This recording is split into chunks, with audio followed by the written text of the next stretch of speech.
हरि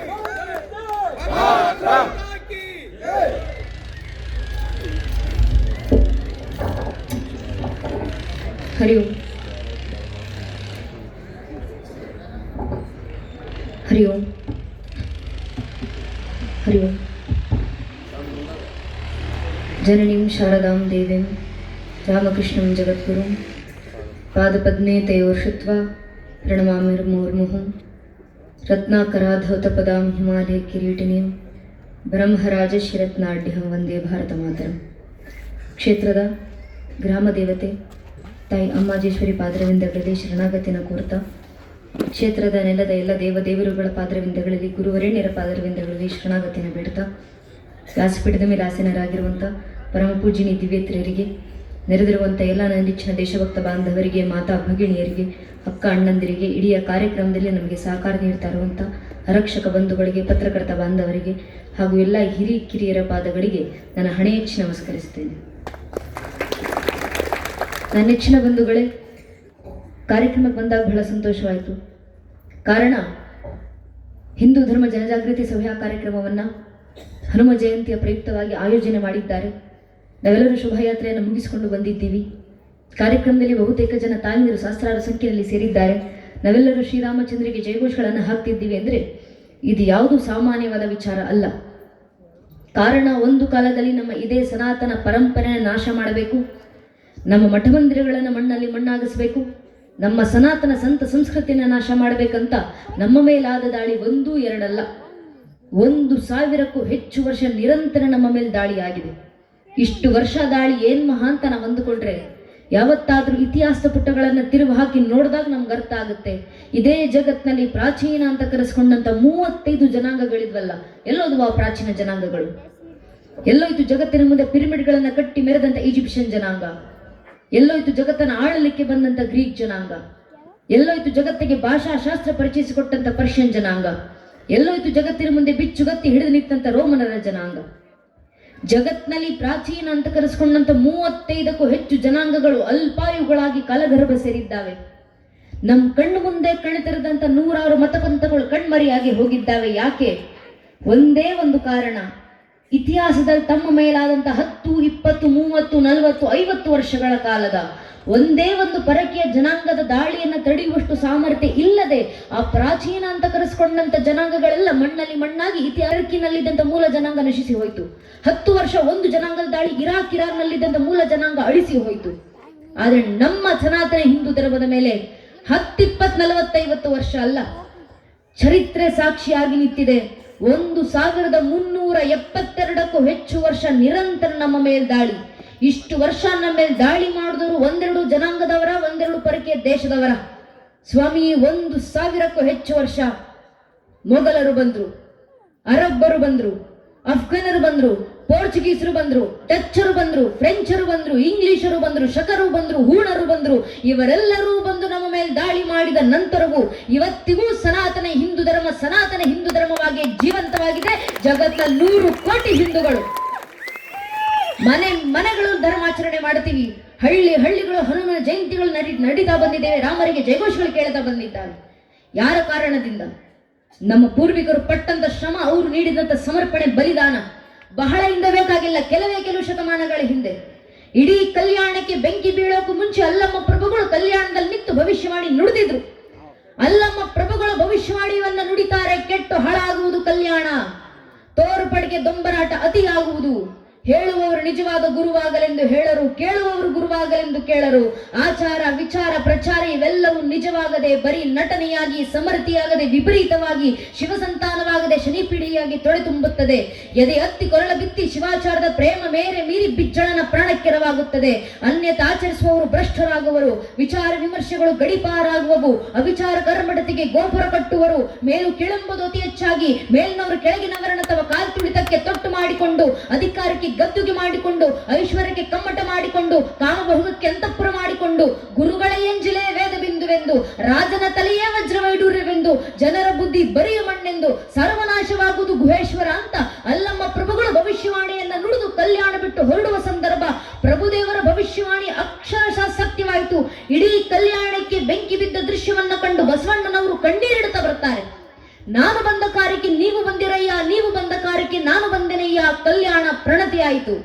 ನಾನು ತೈಲವಾದೆ, ನೀವು ಬತ್ತಿಯಾದಿರಿ, ಪ್ರಭುದೇವರು ಜ್ಯೋತಿಯಾದರು, ಪ್ರಣತೆ ಒಡೆಯಿತಯ್ಯ, ತೈಲ ಚಲ್ಲಿತಯ್ಯ, ಬತ್ತಿ ಜಾರಿತಯ್ಯ, ಜ್ಯೋತಿ ನೆಂದಿತಯ್ಯ, ನಿಮ್ಮ ಕೂಡಲ ಸಂಗಮ ದೇವ ಶರಣರ ಮನ ನೊಂದಿತಯ್ಯ, ಕಣ್ಣೀರಿಟ್ಟರು ಬಸವಣ್ಣನವರು. ಆಗಲೂ ಅಲ್ಲಮ್ಮ ಪ್ರಭುದೇವರು, ನಿಮಗಾದ ಒಬ್ಬೊಬ್ಬ ಶರಣರು ಮಡಿವಾಳ ಮಾಚಿದೇವರಿಂದ ಹಿಡಿದು ನೀಲಾಂಬಿಕೆ, ಗಂಗಾಂಬಿಕೆ, ಆಯ್ದಕ್ಕಿ, ಲಕ್ಕಮ್ಮ, ಸೂಳೆ, ಸಂಕವ, ಅಕ್ಕ ನಾಗಮ್ಮ, ಅಂಬಿಗರ, ಚೌಡಯ್ಯ, ಚನ್ನಬಸವಣ್ಣನವರವರೆಗೂ ಒಬ್ಬೊಬ್ಬ ಶರಣರು ತಮ್ಮ ಕೈಗೆ ಸಿಕ್ಕಂತ ವಚನಗಳ ತಾಳೆಗರಿಗಳನ್ನು ಗಂಟು ಮೂಟೆ ಕಟ್ಟಿ ಕೈಲಿ ಹೊತ್ಕೊಂಡು ದಿಕ್ಕುಗಳಿಗೂ ಓಡೋಡಿ ಬಂದ್ರು. ಯಾಕೆ? ಜಗತ್ನಲ್ಲಿ ಏನು ಸುಟ್ಟು ನಾಶ ಆದ್ರೂ ಪರವಾಗಿಲ್ಲ, ನಮ್ಮ ಧರ್ಮ ಒಂದು ಸುಡುವಂತಿಲ್ಲ, ನಮ್ಮ ಪರಂಪರೆ ಸುಟ್ಟು ನಾಶ ಆಗುವಂತಿಲ್ಲ, ನಮ್ಮ ಸಂಸ್ಕೃತಿ ಅಳಿಸುವಂತಿಲ್ಲ, ಶಾಮ ದಾಮ ದಂಡ ಬೇರೆ ಯಾವ ರೂಪದಲ್ಲಾದ್ರೂ ಪರವಾಗಿಲ್ಲ. ಈ ಒಂದು ಸನಾತನ ಹಿಂದೂ ಧರ್ಮದ ರಕ್ಷಣೆ ಆಗಲೇಬೇಕು, ಧರ್ಮ ಉಳಿಸಿ ಮುಂದಿನ ಪೀಳಿಗೆಗೆ ತಲುಪಿಸಲೇಬೇಕು ಅಂತ ನನ್ನ ನಿಮ್ಮ ಪೂರ್ವಿಕರಲ್ಲಿದ್ದಂತ ಧರ್ಮದ ಉಳಿಬನ್ನ ಪರ ಸಾಮ್ರಾಜ್ಯಗಳು ನೆಲೆಗೊಳ್ಳಿದ್ದಾವೆ. ಆದ್ರೆ ನಮ್ಮ ಪೂರ್ವಿಕರು ಕೊಟ್ಟಿದ್ದಂತ ಕಾಶಿ ವಿಶ್ವನಾಥ ಮಂದಿರದಲ್ಲಿ ಇವತ್ತಿಗೂ ಆರತಿ ಸಂದರ್ಭದಲ್ಲಿ ಗಂಟೆ ಜಾಗಟೆಗಳ ಶಬ್ದಗಳು ಕೇಳಿ ಬರುತ್ತವೆ. ಪ್ರತಿಯೊಬ್ಬ ಹಿಂದುವಿನ ಮನೆಗಳಲ್ಲೂ ಕೂಡ ಓಂ ನಮಃ ಶಿವಾಯ ಎಂಬ ಮಂತ್ರವನ್ನ ಪಠಿಸುವಂತ ಪರಂಪರೆ ನಮ್ಮಲ್ಲಿ ಜೀವಂತವಾಗಿದೆ. ಪ್ರತಿಫಲ ನಮ್ಮ ಪೂರ್ವಿಕರು ನೀಡಿದಂತ ಸಮರ್ಪಣೆಯ ಕಾರಣದಿಂದ. ಅಷ್ಟು ಸಂಘರ್ಷಗಳನ್ನ ಕಳೆದು ನಮ್ಮ ಹಿರಿಯರು ಧರ್ಮವನ್ನು ಉಳಿಸಿ ಇವತ್ತು ನಮ್ಮ ಕೈಗೆ ಬಿಟ್ಟು ಹೋಗಿದ್ದಾರೆ. ನಮ್ಮ ಕೈಯಲ್ಲಿರುವಂತ ಧರ್ಮ ಉಳಿಸಿ ಮುಂದಿನ ಪೀಳಿಗೆಗೆ ತಲುಪಿಸೋದು ನಮ್ಮ ಕರ್ತವ್ಯ. ಈಗ ಬರುವಂತ ಪ್ರಶ್ನೆ, ನಾವು ಹೇಗೆ ಧರ್ಮ ರಕ್ಷಣೆ ಮಾಡಬೇಕು? ಪ್ರಶ್ನೆಗೆ ಉತ್ತರವನ್ನ ಯುಗಗಳ ಹಿಂದೆ ಕುರುಕ್ಷೇತ್ರದ ರಣರಂಗದಲ್ಲಿತ್ತು ಅರ್ಜುನನ ಮೂಲಕ ಶ್ರೀಕೃಷ್ಣ ಪರಮಾತ್ಮ ಭಗವದ್ಗೀತೆ 4ನೇ ಅಧ್ಯಾಯದ 7ನೇ ಶ್ಲೋಕದಲ್ಲಿ ಇಡೀ ಹಿಂದೂ ಸಮಾಜಕ್ಕೆ ಮಾರ್ಗದರ್ಶನ ಕೊಡ್ತಾರೆ. ಯದಾ ಯದಾ ಹಿ ಧರ್ಮಸ್ಯ ಗ್ಲಾನಿರ್ಭವತಿ ಭಾರತಃ ಅಭ್ಯುತ್ಥಾನಮ ಧರ್ಮಸ್ಯ ದದಾತ್ಮನುಜಾಮ್ಯಂ ಪರಿತ್ರಾಣಯ ಸಾಧುರ ವಿನಾಶ ದುಷ್ಕೃತ ಧರ್ಮ ಸಂಸ್ಥಾಪನಾಥಾಯ ಸಂಭವಾಮಿ ಯುಗೇ ಯುಗೆ. ಯುಗಕ್ಕೂ ಧರ್ಮ ರಕ್ಷಣೆಗೆ ನಾನೇ ಅವತರಿಸಿ ಬರ್ತೀನಿ. ಆದ್ರೆ ಕಲಿಯುಗದಲ್ಲಿ ಧರ್ಮ ರಕ್ಷಣೆಗೆ ಯಾವ ಅವತಾರ? ಕೃಷ್ಣ ಪರಮಾತ್ಮ ಕೊಟ್ಟಂತ ಉತ್ತರ, ಕಲಿಯುಗದ ಅಂತ್ಯದಲ್ಲಿ ಕಲಿಕೆ ಅವತಾರ. ಆದ್ರೆ ಕಲಿಯುಗ ನಡೀತಾ ಇರಬೇಕಾದ್ರೆ ಕಲಿಯುಗದೊಳಗೆ ಧರ್ಮ ದೇಶ ರಕ್ಷಣೆಗಿರೋದು ಒಂದೇ ಒಂದು ಅವತಾರ, ಅದು ಸಂಘೇ ಶಕ್ತಿ ಕಲಿಯುಗೆ. ಸಂಘಟಿತ ಬಲದಿಂದ ಮಾತ್ರ ಕಲಿಯುಗದಲ್ಲಿ ಧರ್ಮ ರಕ್ಷಣೆ ಆಗ್ಲಿಕ್ಕೆ ಸಾಧ್ಯ. ಆದ್ರಿಂದ ಸಂಘಟಿತರಾಗಿ ಬನ್ನಿ ಹಿಂದೂ ಸಮಾಜ. ಆದ್ರೆ ನಮ್ಮ ದೌರ್ಭಾಗ್ಯ, ಹೇಳ್ಕೊಳ್ಳಿಕ್ಕಿದ್ದೀವಿ, ಜಗತ್ನಲ್ಲಿ 100 ಕೋಟಿಗೂ ಹೆಚ್ಚು ಹಿಂದೂಗಳ ಜನಸಂಖ್ಯೆ. ಆದ್ರೆ ಅದರಲ್ಲಿ ಒಬ್ಬ ಹಿಂದುವಿನ ಮುಂದೆ ನಿಂತಿವತ್ತು, ನೀನ್ ಯಾರಪ್ಪ, ನೀನು ಯಾವ ಸಮಾಜಕ್ಕೆ ಸೇರಿದವನು, ನಿನ್ನ ಪರಿಚಯ ಏನು ಅಂತ ಕೇಳಿದ್ರೆ ಹಿಂದುವಿನ ಬಾಯಿನಲ್ಲಿ ಧರ್ಮದ ಹೆಸರು ಬರೋಕ್ಕೂ ಮುಂಚೆ ಜಾತಿ ಹೆಸರು ಬಂದಿರುತ್ತೆ. ಒಬ್ಬ ಹಿಂದೂ ಹೋಗೋಕ್ ಮುಂಚೆ ಒಬ್ಬ ಹಿಂದೂ ಬ್ರಾಹ್ಮಣ ಆಗ್ತಾರೆ, ಒಬ್ಬ ಹಿಂದೂ ಲಿಂಗಾಯತರಾಗ್ತಾರೆ, ಒಬ್ಬ ಹಿಂದೂ ಕುರುಬರಾಗ್ತಾರೆ, ಒಬ್ಬ ಹಿಂದೂ ಗೌಡ್ರಾಗ್ತಾರೆ, ಒಬ್ಬ ಹಿಂದೂ ನಾಯಕ್, ಒಬ್ಬ ಹಿಂದೂ SC, ಒಬ್ಬ ಹಿಂದೂ ST, ಒಬ್ಬ ಹಿಂದೂ ಶೆಟ್ಟಿ, ಒಬ್ಬ ಹಿಂದೂ ಪೂಜಾರ್, ಒಬ್ಬ ಹಿಂದೂ ಮರಾಠ, ಒಬ್ಬ ಹಿಂದೂ ರಾಜ್ಪೂತ್, ಒಬ್ಬ ಹಿಂದೂ ಬನಿಯಾ, ಒಬ್ಬ ಹಿಂದೂ ಜಾಟ್, ಒಬ್ಬ ಹಿಂದೂ ಮಾಹರ್. ಹಿಂದೂ ಆಗೋದು ಯಾವಾಗ? ನಾವು ಹಿಂದೂಗಳು ಅರ್ಥ ಮಾಡ್ಕೊಳ್ಬೇಕು, ನಮ್ಮ ಜಾತಿ ಯಾವುದೇ ಇರಲಿ, ಆ ಜಾತಿಗಳ ಮೇಲೆ ನಾವು ಇಟ್ಟಿರುವಂತ ಜಾತಿ ಪ್ರೇಮ ಎಷ್ಟೇ ವಿಶಾಲವಾಗಿರ್ಲಿ, ನಮ್ಮ ಜಾತಿ ನಮ್ಮ ಮನೆಯ ದೇವ್ರ ಕೋಣೆ ಒಳಗೆ ಸೀಮಿತವಾಗಿರಬೇಕು. ನಮ್ಮ ರಾಜಕೀಯ ಆಸಕ್ತಿ ಯಾವುದೇ ಇರಲಿ, ನೀವು ಯಾವ ರಾಜಕೀಯ ಪಕ್ಷಕ್ಕೆ ಬೇಕಾದ್ರೂ ಕೆಲಸ ಮಾಡ್ಕೊಳ್ಳಿ, ನಿಮ್ಮನ್ನ ನೀವು ಯಾವ ರಾಜಕೀಯ ಪಕ್ಷದ ಕಾರ್ಯಕರ್ತ ಅಂತ ಬೇಕಾದ್ರೂ ಹೇಳ್ಕೊಂಡು ತಿರುಗಾಡಿ. ಆದ್ರೆ ನಮ್ಮ ರಾಜಕೀಯ ಆಸಕ್ತಿ ನಮ್ಮನೆ ಬಾಗಿಲಿನ ಒಳಗೆ ಸೀಮಿತವಾಗಿರಬೇಕು. ಪ್ರತಿಯೊಬ್ಬ ಹಿಂದೂ ತನ್ನ ಮನೆಯ ದೇವರ ಕೋಣೆ ದಾಟಿ ಮನೆಯ ಮಸಲು ಬಿಟ್ಟು ಹೊರಗೆ ಬರಬೇಕಾದ್ರೆ ಜಾತಿ, ಉಪಜಾತಿ, ಮತ, ಪಂಥ, ಪಂಗಡ, ಕುಲ, ಗೋತ್ರ, ರಾಜಕೀಯ ಆಸಕ್ತಿ, ತತ್ವ, ಸಿದ್ಧಾಂತ ಎಲ್ಲವನ್ನ ಮರೆತು ಹೆಗಲ ಮೇಲೆ ಒಂದು ಕೇಸರಿ ಶಾಲು, ಹಣೆ ಮೇಲೆ ಕೇಸರಿ ತಿಲಕ ಇಟ್ಕೊಂಡು ನಾವೆಲ್ಲ ಹಿಂದೂ, ನಾವೆಲ್ಲ ಒಂದು ಅನ್ನೋ ಭಾವನೆ ಮರೆಬಿಟ್ಟಾಗ ಮಾತ್ರ ನಮ್ಮ ಸನಾತನ ಹಿಂದೂ ಧರ್ಮ ರಕ್ಷಣೆ. ಹಿಂದೂಗಳಲ್ಲಿ ಬರಬೇಕಾಗಿರುವಂತ ಸಂಘಟಿತ ಬಲ ಅದು. ಒಮ್ಮೆ ಸಂಘಟಿತ ಬಲ ಹಿಂದೂ ಸಮಾಜದಲ್ಲಿ ತರುವಂತ ಕೆಲಸ ಯಾರು ಮಾಡ್ತಾರೆ? ಇಡೀ ಸಮಾಜ ಸಂಘಟನೆ ಆಗಬೇಕಂದ್ರೆ ಸಂಘಟನೆಯ ಜಾಗೃತಿ ಮನೆಗಳಿಂದ ಶುರುವಾಗಬೇಕು. ಮನೆಗಳಲ್ಲಿರುವಂತಹ ಮಕ್ಕಳ ಧರ್ಮ ಜಾಗೃತಿ ತರಬೇಕು. ಮನೆಯ ಮಕ್ಕಳ ಧರ್ಮ ಜಾಗೃತಿ ಯಾವುದ್ರ ಮೂಲಕ ತರ್ತೀರಾ? ಧರ್ಮ ಬೋಧನೆಯ ಮೂಲಕ, ಧರ್ಮ ಗ್ರಂಥಗಳ ಮೂಲಕ. ನಿಮ್ಮಿಂದ ಸಾಧ್ಯವಾದರೆ ದಯವಿಟ್ಟು ಮಕ್ಕಳಿಗೆ ಧರ್ಮ ಗ್ರಂಥಗಳ ಬೋಧನೆ ಮಾಡಿ. ಆಗ್ಲಿಲ್ವಾ? ನಮಗೆ ವೇದೋಪನಿಷತ್ಗಳ ಪಾಠ ಆಗಿಲ್ಲಮ್ಮ, ರಾಮಾಯಣ ಮಹಾಭಾರತ ಅಂತ ಇತಿಹಾಸವನ್ನು ಓದಿ ಹೇಳುವಷ್ಟು ಸಮಯ ನಮಗಿಲ್ಲ. ಕನಿಷ್ಠ ಪಕ್ಷ ಭಗವದ್ಗೀತೆ ಶ್ಲೋಕಗಳನ್ನು ಮಕ್ಕಳಿಂದ ಹೇಳಿಸುವಷ್ಟು ಸಾಧ್ಯ ನಮಗೆ ಆಗೋದಿಲ್ಲ ಅಂತ ನಿಮ್ಗನಿಸಿದ್ರೆ ಪರವಾಗಿಲ್ಲ. ಸಾಧ್ಯವಾದ್ರೆ ಮನೆ ಮಕ್ಕಳಿಗೆ ಧರ್ಮ ಗ್ರಂಥಗಳ ಪರಿಚಯ ಮಾಡಿಕೊಡಿ. ಆಗ್ಲಿಲ್ವಾ? ಕನಿಷ್ಠ ಪಕ್ಷ ವಾರಕ್ಕೆ ಒಂದು ದಿನ ಮನೆಯ ಮಕ್ಕಳನ್ನ ಕರ್ಕೊಂಡು ದೇವಸ್ಥಾನಕ್ಕೆ ಬನ್ನಿ, ದೇವಸ್ಥಾನದಲ್ಲಿ ಕೂರಿಸಿ ಮಕ್ಕಳ ಬಾಯಿಂದ ಭಜನೆಗಳನ್ನ ಹಾಡಿಸಿ ಸಾಕು, ಆ ಮಗುವಿನಲ್ಲಿ ತನ್ನಿಂತಾನೇ ಧರ್ಮ ಜಾಗೃತಿ ಆಗುತ್ತೆ. ಇವತ್ತು ಇನ್ನೂ ಮನೆ ಪೋಷಕರು ಮಾಡ್ಬೇಕಾಗಿರುವಂತ ಮೊಟ್ಟ ಮೊದಲ ಕೆಲಸ ಇದು. ಮನೆಯ ಮಕ್ಕಳನ್ನ ದೇವಸ್ಥಾನಕ್ಕೆ ಕರ್ಕೊಂಡು ಬರೋದು, ಆ ಮಕ್ಕಳ ಧರ್ಮ ಜಾಗೃತಿ ತುಂಬಿಸೋದು. ಈ ಕೆಲಸ ಯಾರು ಮಾಡಬೇಕು? ಮನೆಯ ತಾಯಿಂದ್ರೆ ಮಾಡಬೇಕು. ನಮ್ಮ ತಾಯಿಂದ್ರು ನಮಗೆ ಕೊಟ್ಟದ ಪ್ರೇರಣೆ ಎಂತಹದ್ದು ಸ್ವಾಮಿ. ಯಾವ ರೀತಿ ನಮ್ಮ ಮನೆ ಮಕ್ಕಳನ್ನು ಬೆಳೆಸಿದ್ರು. ಇಷ್ಟು ಜನ ಹೆಣ್ಣು ಮಕ್ಕಳು ಸೇರಿದ್ದೀವಿ ನಾವು. ನಮ್ಮ ಹೆಣ್ಣು ಮಕ್ಕಳ ಪರಂಪರೆ ಅಂತದ್ದು ಸನಾತನ ಹಿಂದೂ ಧರ್ಮದಲ್ಲಿ. ನಮ್ಮನೆ ಹೆಣ್ಣು ಮಕ್ಕಳನ್ನ ನಾವು ಯಾವತ್ತಿಗೂ ಅಡುಗೆ ಮನೆಗೆ ಸೀಮಿತ ಮಾಡಲಿಲ್ಲ. ನಮ್ಮನೆ ಹೆಣ್ಣು ಮಕ್ಕಳನ್ನ ನಾವು ಯಾವತ್ತಿಗೂ ಮನೆ ಹೊಸಿನ ಒಳಗೆ ಸೀಮಿತ ಮಾಡಲಿಲ್ಲ. ನಮ್ಮ ಪರಂಪರೆನಲ್ಲಿ ಬೆಳೆದ್ರೆ ಹೆಣ್ಣು ಮಕ್ಕಳು ಎಂತೆಂತ ಹೆಣ್ಣು ಮಕ್ಕಳು ಕಚ್ಚಿ ಸೀರೆ ತೊಟ್ಟು ಕೈಲಿ ಬಿಚ್ಚುಗತ್ತಿ ಹಿಡಿದು ಠ್ಯಾಕರೆ ಕತ್ತನ ಕತ್ತರಿಸಿದ ನಗಸಿ ಬಾಗಿಲಿಗೆ ತನ್ನೆ ತಾಕಿ ತಾಕತ್ತಿದ್ರೆ ನನ್ನ ವಿರುದ್ಧ ಯುದ್ಧಕ್ಕೆ ಬನ್ನಿ ಅಂತ ಗರ್ಜಿಸಿದಂತ ಕಿತ್ತೂರಿನ ರಾಣಿ ಚೆನ್ನಮ್ಮನಂತ ಹೆಣ್ಮಕ್ಳನ್ನು ತಯಾರು ಮಾಡಿದಂತ ಪರಂಪರೆ ನಮ್ಮ ಹಿಂದೂ ಪರಂಪರೆ. ಛತ್ರಪತಿ ಶಿವಾಜಿ ಮಹಾರಾಜರ ನಂತರ ಇಡೀ ಹಿಂದೂ ಸ್ವರಾಜ್ಯ ಸಾಮ್ರಾಜ್ಯ ರಕ್ಷಣೆಯ ಹೊಣೆಗಾರಿಕೆ ರಾಜಾರಾಮನ ಮೇಲೆ ಬಿದ್ದಾಗ ಅವನ ಸರಿಸಮನಾಗಿ ನಿಂತು ರಾಜಾರಾಮನ ಪತ್ನಿಯಾಗಿ ಬಂದಂತ ಒಬ್ಬ ಮಹಾರಾಣಿ ತಾರಾಬಾಯಿ. ಯಾವ ಮಹಾರಾಣಿ ತಾರಾಬಾಯಿ ಕೈಲಿ ಬಿಚ್ಚುಗತ್ತಿ ಹಿಡಿದು ನಿಂತರೆ ಮೊದಲ ವೀರಾದಿ ವೀರ ಸೇನಾಪಡೆ ಎಲ್ಲವೂ ರಣಾಂಗಣದಲ್ಲಿ ಮಂಡಿ ಉರಿ ಕುರ್ತಿತ್ತು ಅಂತ ಮಹಾರಾಣಿ ತಾರಾಬಾಯಿಯನ್ನ ನಿರ್ಮಾಣ ಮಾಡಿದಂತ ಪರಂಪರೆ ನಮ್ಮ ಹೆಣ್ಣು ಮಕ್ಕಳ ಪರಂಪರೆ. ಅಂತ ಹೆಣ್ಣು ಮಕ್ಕಳ ಪರಂಪರೆ ತಾಯಿಂದಿರು ಕ್ಷಾತ್ರ ತೇಜಸ್ಸಿನಲ್ಲಿ ಮಾತ್ರವ ಬ್ರಹ್ಮ ತೇಜಸ್ಸಿನಲ್ಲಿ ಯಾವ ರೀತಿ ಬೆಳೆದ ನಿಂತರು ನಮ್ಮ ಪರಂಪರೆ ಹೆಣ್ಣು ಮಕ್ಕಳು. ಒಬ್ಬ ಅಕ್ಕ ಮಹಾದೇವಿ 20 ವರ್ಷ ಅರಿಯದ ಹೆಣ್ಣು ಮಗಳು ಕಟ್ಟಿಕೊಂಡ ಗಂಡನನ್ನ ಆಗತಾನೆ ಬಿಟ್ಟು ಹುಟ್ಟ ಬಟ್ಟೆಯನ್ನು ಕಳಚಿಟ್ಟು ಶೂನ್ಯ ಪೀಠದ ಮುಂದೆ ಬಂದು ನಿಂತಿದ್ದಾರೆ ಸಭಾಂಗಣದಲ್ಲಿ, ಅನುಭವ ಮಂಟಪದಲ್ಲಿ. ಸುತ್ತಮುತ್ತಲು 100 ಜನ ಶರಣರು, ಎದುರಿಗೆ ಅಲ್ಲಮ್ಮ ಪ್ರಭುಗಳು ಶೂನ್ಯ ಪೀಠದಲ್ಲಿ ಕೂತಿದ್ದಾರೆ.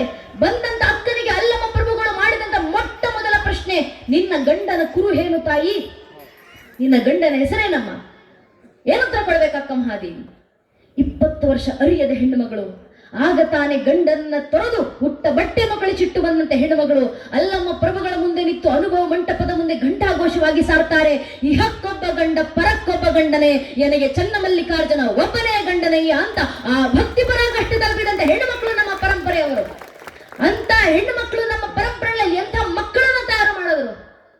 ತಾಯಿದ್ರು ಇವತ್ತಿಗೂ ಕೂಡ ನಂದಗಡದಲ್ಲಿ ಸಂಗೊಳ್ಳಿ ರಾಣರವರನ್ನ ಬ್ರಿಟಿಷರು ಮೋಸದಿಂದ ನೇಣಗಂಬಕ್ಕೆ ಏರಿಸಿದಂತ ಆನಂದ ಮರದ ವೃಕ್ಷ ಇದೆ.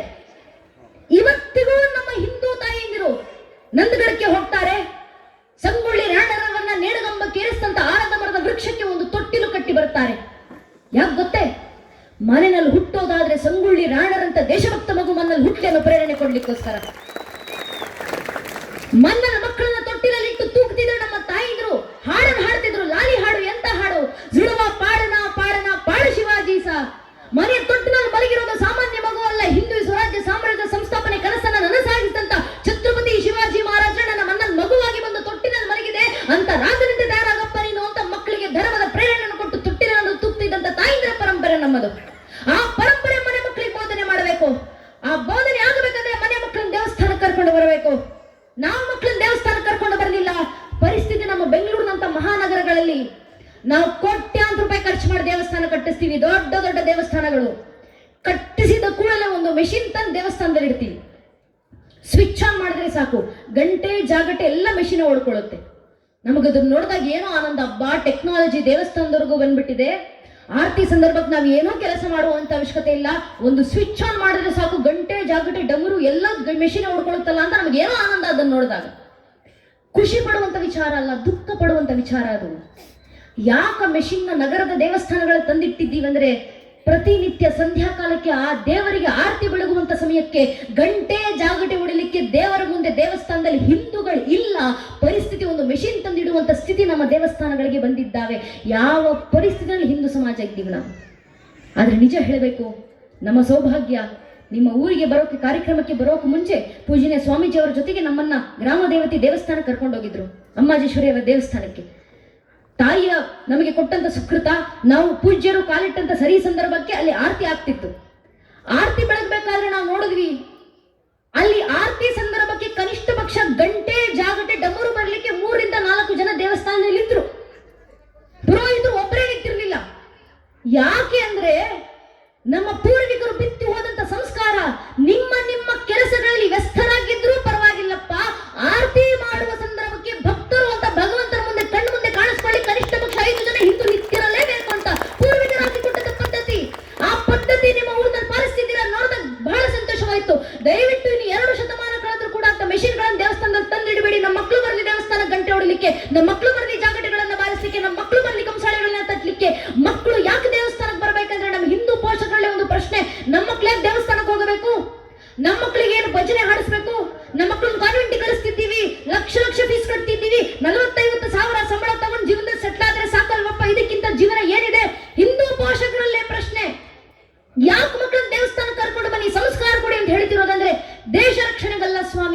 ಹಿತರಕ್ಷಣೆಗೂ ಅಲ್ಲ, ಕನಿಷ್ಠ ಪಕ್ಷ ಸ್ವಾರ್ಥಕ್ಕೋಸ್ಕರ ನಮ್ಮದೇ ಕರ್ನಾಟಕದ ಇದೇ ಬೆಳಗಾವಿಯ ಜಿಲ್ಲೆಯ ಆಸ್ಪತ್ರೆಯಲ್ಲಿ ದುರಾದೃಷ್ಟವಶಾತ್ ವೃದ್ಧರು ತೀರಿಕೊಂಡಿದ್ರು.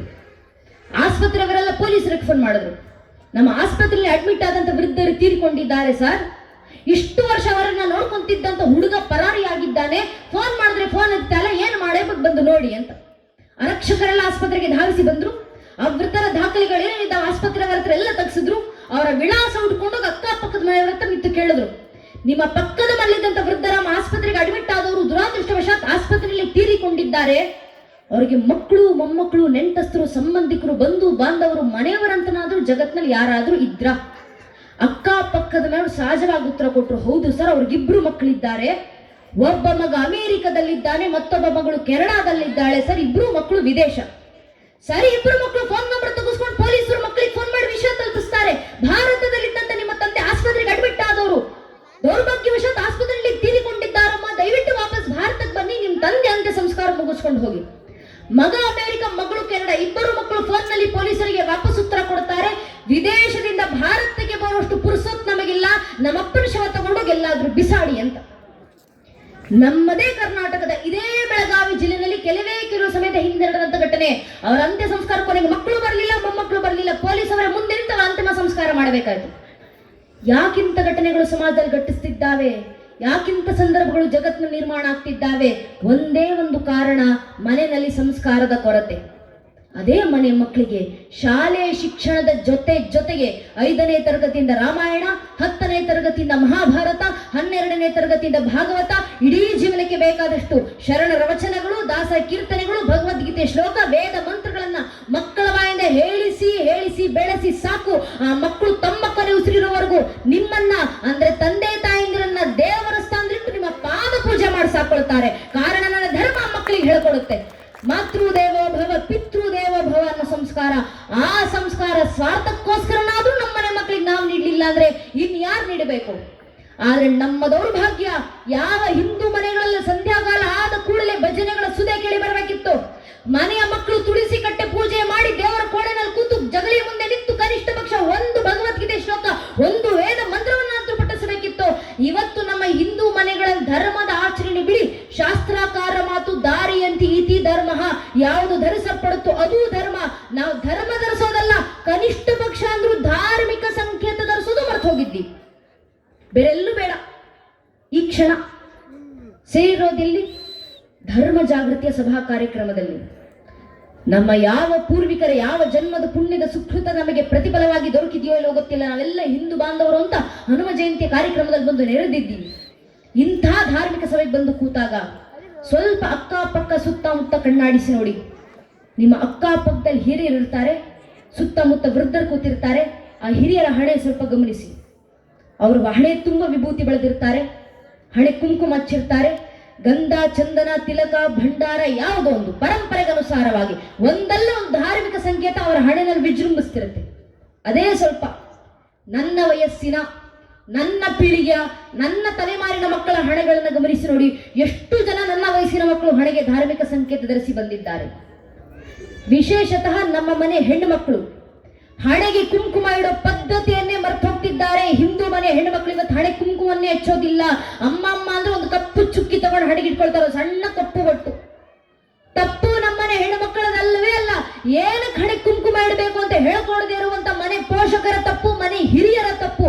ನಮ್ಮನೆ ಹೆಣ್ಣು ಮಕ್ಕಳಿಗೆ ಹೇಳ್ಕೊಡ್ಬೇಕು, ನಾವು ಏನಕ್ಕಮ್ಮ ಹಣೆ ಕುಂಕುಮ? ಕಾಟಾಚಾರ ಕಚ್ಚೋದಲ್ಲ. ಮಾರ್ಕಂಡ ಋಷಿಮುನಿಗಳು ದೇವಿ ಭಾಗವತದಲ್ಲಿ ಬರೀತಾರೆ, ಶುಂಭನಿ ಶುಂಭ ಎಂಬ ಇಬ್ಬರು ರಾಕ್ಷಸರು ತಾಯಿ ಜಗನ್ಮಾತೆಯನ್ನು ಕೆಟ್ಟ ದೃಷ್ಟಿಯಿಂದ ನೋಡಿದಾಗ ತಾಯಿ ಜಗನ್ಮಾತೆ ಖುದ್ದು ಕ್ರೋಧಿತರಾಗಿ ಶಾಂಭವಿ ಅವತಾರನ ತಾಳಿ ನಿಂತು ಶುಂಭನಿ ಶುಂಭರ ಸಂಹಾರವನ್ನು ಮಾಡಿ ಆ ರಾಕ್ಷಸ ರಕ್ತವನ್ನು ತೆಗೆದುಕೊಂಡು ತಾಯಿ ಜಗನ್ಮಾತೆ ತನ್ನ ಹಣೆಗಚ್ಕೊಂಡ್ರಂತೆ. ಅದರ ಸಂಕೇತವಾಗಿ ನಮ್ಮನೆ ಹೆಣ್ಮಕ್ಳು ಇವತ್ತಿಗೂ ಹಣೆ ಕುಂಕುಮ ಇಡುತ್ತಾರೆ. ಯಾಕೆ? ಎದುರಿಗೆ ಬರುವಂತ ಪುರುಷರಿಗೆ ಎಚ್ಚರಿಕೆಯನ್ನ ಕೊಡ್ಲಿಕ್ಕೆ. ಒಂದು, ನಿನ್ನನ್ನ ತಾಯಿ ಸ್ಥಾನದಲ್ಲಿ ಜಗನ್ಮಾತೆ ಸ್ಥಾನದಲ್ಲಿಟ್ಟು ಆರಾಧಿಸು, ಗೌರವಿಸಿ ನೋಡು. ಅಕಸ್ಮಾತ್ ಕೆಟ್ಟ ದೃಷ್ಟಿಯಿಂದ ನೋಡಿದ್ರೆ ಶುಂಭರಿಗೆ ಬಂದ ಪರಿಸ್ಥಿತಿನೇ ನಿನಗೂ ಬರೋದು ಅಂತ ಎಚ್ಚರಿಕೆ ಗಂಟೆ ಕೊಡ್ಲಿಕ್ಕೆ ಹಿಂದೂ ಧರ್ಮದ ಒಬ್ಬೊಬ್ಬ ಹಿಂದೂ ಹೆಣ್ಮಗಳು ಜೀವಂತ ದುರ್ಗೆ ಅಂತ ಹಣೆಗೆ ಕುಂಕುಮ ಇಟ್ಟು ಓಡಾಡಬೇಕಂತ ಹಿರಿಯರು ಹಾಕಿಕೊಟ್ಟದಂತ ಪದ್ಧತಿ ಪರಂಪರೆ. ಮನೆ ಹೆಣ್ಣು ಮಕ್ಕಳು ಮಾತ್ರ ಅಲ್ಲ, ಹೆಣ್ಣು ಮಕ್ಕಳಾಗ್ಲಿ ಗಂಡು ಮಕ್ಕಳಾಗ್ಲಿ ಹಿಂದೂ ಧರ್ಮದಲ್ಲಿ ಹುಟ್ಟಿರುವಂತ ಪ್ರತಿಯೊಬ್ಬ ಹಿಂದೂ ಖಂಡಿತವಾಗಿ ಒಂದಲ್ಲ ಒಂದು ಧಾರ್ಮಿಕ ಸಂಕೇತ ಹಣೆಗೆ ಧರಿಸಿರಲೇಬೇಕು. ಯಾಕಂದ್ರೆ ಅದು ನಮ್ಮ ಸ್ವಾಭಿಮಾನದ ಸಂಕೇತ. कविಗಳು ಹೇಳ್ತಾರಲ್ಲ, ये है देखो राजपूताना नाजी से तलवारों पे, इसने अपना जीवन काटा भरजी तीर कटारों पे, कूद पड़ी थी हजारों पद्मिनी अंगारों पे, इस मिट्टी का कण कण के हरा कुर्बानी की गाता, इस मिट्टी से तिलक करो ये धरती है बलिदानों की. ಅರ್ಥಾತ್ ನಮ್ಮ ಮೇಲಾದಂತ ಸಾವಿರಾರು ವರ್ಷಗಳ ದಾಳಿಗಳ ನಂತರವೂ, ನೂರಾರು ಜನಾಂಗಗಳ ಆಕ್ರಮಣಗಳ ನಂತರವೂ, ಅಸಂಖ್ಯ ಕಷ್ಟ ನಷ್ಟಗಳ ನಡುವೆಯೂ ಇವತ್ತಿಗೂ ತಲೆ ಎತ್ತಿ ತರವೆತ್ತಿ ನಿಂತಿರುವಂತ, ಮೃತ್ಯುವನ್ನು ಮಣಿಸಿ ಬದುಕ್ತಿರುವಂತ ಮೃತ್ಯುಂಜಯ ಸನಾತನ ಹಿಂದೂ ಧರ್ಮದ ಪರಂಪರೆ ಜೀವಂತಿಕೆ ಸಂಕೇತವಾಗಿ ನಾನೊಬ್ಬ ಹಿಂದೂ ಇವತ್ತಿಗೂ ಬದುಕಿದ್ದೀನಿ ಅಂತ ಮನುಕುಲದ ಮುಂದೆ ಸಾರಿ ಸಾರಿ ಹೇಳಿಕೊಳ್ಳಿಕ್ಕಿರುವಂತ ಒಂದು ಸ್ವಾಭಿಮಾನದ ಸಂಕೇತ, ಹಣೆಗೆ ಧರಿಸುವಂತ ಧಾರ್ಮಿಕ ಸಂಕೇತ, ಹಿಂದೂ ಧರ್ಮದಲ್ಲಿ ಹುಟ್ಟಿ ನನ್ನ ಧರ್ಮದ ಸಂಕೇತ ನಾನು ಹಣೆಗೆ ಧರಿಸಲಿಲ್ಲ, ಇನ್ಯಾರು ಧರಿಸ್ಕೊಂಡು ಓಡಾಡ್ತಾರೆ? ಹಿಂದೂ ಧರ್ಮದಲ್ಲಿ ಹುಟ್ಟಿ ನನ್ನ ದೇವಸ್ಥಾನಗಳಿಗೆ ನಾನು ಹೋಗ್ಲಿಲ್ಲ, ಇನ್ಯಾರು ಹೋಗ್ತಾರೆ? ಹಿಂದೂ ಧರ್ಮದಲ್ಲಿ ಹುಟ್ಟಿ ನನ್ನ ಮಠ ಮಂದಿರಗಳಿಗೆ ನಾನು ಬರಲಿಲ್ಲ, ಇನ್ಯಾರು ಬರ್ತಾರೆ? ಹಿಂದೂ ಧರ್ಮದಲ್ಲಿ ಹುಟ್ಟಿ ನನ್ನ ಭಜನೆಗಳನ್ನ ನಾನು ಹಾಡಲಿಲ್ಲ, ಇನ್ಯಾರು ಹಾಡ್ತಾರೆ? ಹಿಂದೂ ಧರ್ಮದಲ್ಲಿ ಹುಟ್ಟಿ ನನ್ನ ಧರ್ಮ ಸಂಸ್ಕಾರ ನನ್ನ ಮನೆ ಮಕ್ಕಳಿಗೆ ನಾನು ಕೊಡ್ಲಿಲ್ಲ, ಇನ್ಯಾರು ಕೊಡ್ತಾರೆ? ಹಿಂದೂ ಧರ್ಮದಲ್ಲಿ ಹುಟ್ಟಿ ನನ್ನ ಸಂಸ್ಕೃತಿ ನಾನು ಉಳಿಸ್ತಿಲ್ಲ, ಇನ್ಯಾರು ಉಳಿಸ್ತಾರೆ? ಹಿಂದೂ ಧರ್ಮದಲ್ಲಿ ಹುಟ್ಟಿ ನನ್ನ ಪರಂಪರೆ ನಾನು ಬೆಳೆಸ್ತಿಲ್ಲ, ಇನ್ಯಾರು ಬೆಳೆಸ್ತಾರೆ? ಹಿಂದೂ ಧರ್ಮದಲ್ಲಿ ಹುಟ್ಟಿ ನನ್ನ ಪದ್ಧತಿ ನಾನು ಪ್ರತಿಷ್ಠಾಪಿಸಲಿಲ್ಲ, ಇನ್ಯಾರು ಪ್ರತಿಷ್ಠಾಪಿಸ್ತಾರೆ? ಹಿಂದೂ ಧರ್ಮದಲ್ಲಿ ಹುಟ್ಟಿ ನನ್ನ ಧರ್ಮದ ಗ್ರಂಥಗಳ ನಾನು ಅಧ್ಯಯನ ಮಾಡಲಿಲ್ಲ, ಇನ್ಯಾರು ಅಧ್ಯಯನ ಮಾಡ್ತಾರೆ? ಹಿಂದೂ ಧರ್ಮದಲ್ಲಿ ಹುಟ್ಟಿ ನನ್ನ ಧರ್ಮದ ಜ್ಞಾನ ಪರಂಪರೆ ನಾನು ತಿಳ್ಕೊಳ್ಳಿಲ್ಲ, ಇನ್ಯಾರು ತಿಳ್ಕೊಳ್ತಾರೆ? ಹಿಂದೂ ಧರ್ಮದಲ್ಲಿ ಹುಟ್ಟಿ ನನ್ನ ಸಂಸ್ಕೃತಿ ನಾನು ಉಳಿಸ್ತಿಲ್ಲ, ಇನ್ಯಾರು ಉಳಿಸ್ತಾರೆ? ಹಿಂದೂ ಧರ್ಮದಲ್ಲಿ ಹುಟ್ಟಿ ನನ್ನ ಧರ್ಮದ ವಿರುದ್ಧವಾಗಿ ಪ್ರಶ್ನೆಗಳಿದ್ದಾಗ ಉತ್ತರ ಕೊಡ್ಲಿಕ್ಕೆ ನಾನು ಸಮರ್ಥನಾಗಿ ನಿಲ್ಲಿಲ್ಲ, ಇನ್ಯಾರು ಸಮರ್ಥರಾಗ್ತಾರೆ? ಹಿಂದೂ ಧರ್ಮದಲ್ಲಿ ಹುಟ್ಟಿ ನನ್ನ ಧಾರ್ಮಿಕ ಕ್ಷೇತ್ರಗಳ ಪರವಾಗಿ ನಾನು ನಿಂತ್ಕೊಳ್ಳಿಲ್ಲ, ಇನ್ಯಾರು ನಿಲ್ತಾರೆ? ಹಿಂದೂ ಧರ್ಮದಲ್ಲಿ ಹುಟ್ಟಿ ನನ್ನ ಅವಿಚ್ಛಿನ್ನ ಗುರು ಪರಂಪರೆ ಆ ಸಂತ ವರೇಣ್ಯರಿಗೆ ನಾನು ಋಣಿಯಾಗಿ ನಿಲ್ಲಿಲ್ಲ, ಇನ್ಯಾರು ಋಣಿಯಾಗಿ ನಿಲ್ತಾರೆ? ಸ್ವಾಮಿ, ಹಿಂದೂ ಧರ್ಮದಲ್ಲಿ ಹಿಂದುವಾಗಿ ಹುಟ್ಟಿ ಹಿಂದೂ ಧರ್ಮ ರಕ್ಷಣೆಗೆ ಹಿಂದುವಾಗಿ ನಾನು ನೀವುಗಳು ಮುಂದೆ ಬರಲಿಲ್ಲ, ಇನ್ಯಾರು ಮುಂದೆ ಬರ್ತಾರೆ? ಇನ್ಯಾರು ನಮ್ಮ ಧರ್ಮ ರಕ್ಷಣೆ ಮಾಡ್ತಾರೆ? ಇನ್ಯಾರು ನಮ್ಮ ಪರಂಪರೆ ಉಳಿಸ್ತಾರೆ? ಬೇರೆ ಯಾರು ಬರೋದಿಲ್ಲ. ಇಲ್ಲಿ ಕೂತಿರುವಂತ ನನ್ನ ನಿಮ್ಮ ಜನ್ಮ ಸಿದ್ಧ ಜವಾಬ್ದಾರಿ ನಮ್ಮ ಧರ್ಮ ರಕ್ಷಣೆ. ನಾವೇ ಮುಂದೆ ನಿಲ್ಲಬೇಕು, ನಾವೇ ನಮ್ಮ ಪರಂಪರೆ ಉಳಿಸಬೇಕು, ನಾವೇ ಅದರ ಮುಂದಿನ ಪೀಳಿಗೆಗೆ ತಲುಪಿಸಿ ಹೋಗಬೇಕು. ತಲುಪಿಸುವಂತ ಕೆಲಸ ಆಗಬೇಕಂದ್ರೆ ಇನ್ಯಾರದ ವಿರುದ್ಧ ಖಡ್ಗ ಇತ್ತು ನಿಲ್ಲುವಂತ ಅವಶ್ಯಕತೆ ನಮಗಿಲ್ಲ. ನಮ್ಮ ಮನೆಗಳು ಕನಿಷ್ಠ ಪಕ್ಷ ಜಾಗೃತಿ ನಮ್ಮಲ್ಲಿ. ನಾವೇ ಯಾಕೆ ಜಾಗೃತರಾಗಬೇಕು, ನಾವೇ ಯಾಕೆ ಸಂಘಟಿತರಾಗಬೇಕು? ನಾನು ಹೇಳ್ತಿರುವಂತ ಮಾತಲ್ಲ, ವಿನಾಯಕ ದಾಮೋದರ ವೀರ ಸಾವರ್ಕರ್ ಅವರು ಹೇಳಿದಂತ ಮಾತು.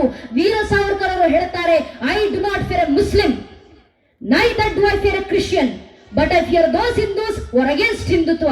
ಅರ್ಥಾತ್ ವೀರ ಸಾವರ್ಕರ್ ಅವರು ಹೇಳ್ತಾರೆ, ನನಗೆ ಮುಸಲ್ಮಾನರಂದ್ರೆ ಭಯ ಇಲ್ಲ, ನನಗೆ ಕ್ರಿಶ್ಚಿಯನ್ರಂದ್ರೆ ಭಯ ಇಲ್ಲ, ಆದ್ರೆ ಹಿಂದೂ ಧರ್ಮದಲ್ಲೇ ಹುಟ್ಟಿ ಹಿಂದೂ ಧರ್ಮವನ್ನು ವಿರೋಧಿಸ್ತಾರಲ್ಲ ಅಂತ ಸೊಕ್ಕೋಳ್ ಹಿಂದೂಗಳು ನೋಡಿದ್ರೆ ಭಯ ಆಗೋದು ಅಂತ ವೀರ ಸಾವರ್ಕರ್ ಅವರು ಯಾವುದೋ ಕಾಲದಲ್ಲಿ ಕೊಟ್ಟ ತತ್ವ.